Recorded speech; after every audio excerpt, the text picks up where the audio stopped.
James stepped into the mental institution, instructions in hand. He didn't expect this ridiculous ritual to work at all, but after all, the only thing he had at risk was about an hour's wasted time and maybe a little embarrassment. He approached the woman working at the reception desk and asked in a quiet whisper if he could visit the one who called himself the Holder of Perspective. What happened next surprised him a little. The receptionist nodded her head solemnly, just as the instructions said she would. Okay, he thought. Apparently I'm not the first one to pull something like this. Chances are she's read these things and is just playing along. Maybe she'll lead me back to their break room or whatever just so she can show off to her coworkers the latest idiot who walked in asking for something stupid. Let them all have a good laugh. God, why did I think this had the slightest chance of working?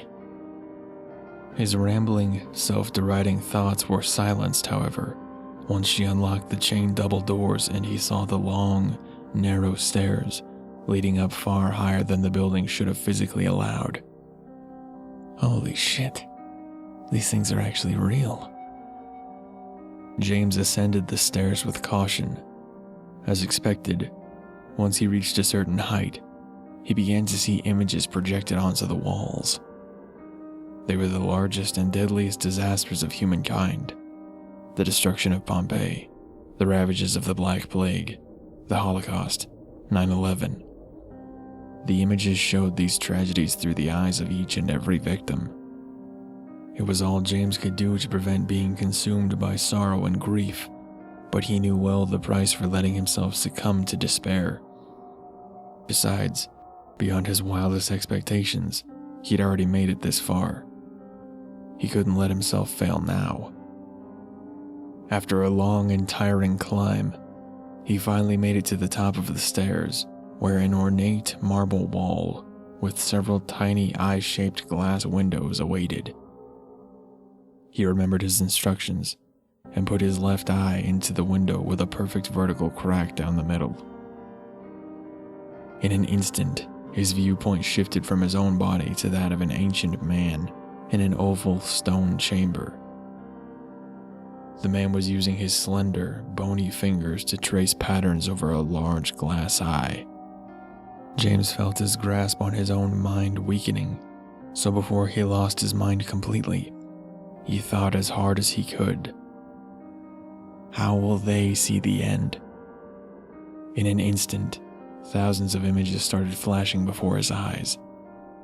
They were images of the same scenes he'd viewed in the hall, only this time, they were from the eyes of outside observers. Feelings of apathy, grief, and joy flooded him all at once. The last image he saw was of an endless inferno. At this, there was no emotion other than sheer unbridled horror. Already physically and mentally drained from the journey up to this point, James could no longer handle the strain and collapsed where he stood. Ah, another poor seeker who couldn't handle my visions. Very few have the mental strength for it, you see, and for good reason. No ordinary person was ever meant to witness the visions of the end, and certainly not an amateur like that one. I'll dispose of his body and place his soul inside my glass eye, where he will join the thousands of others who have failed.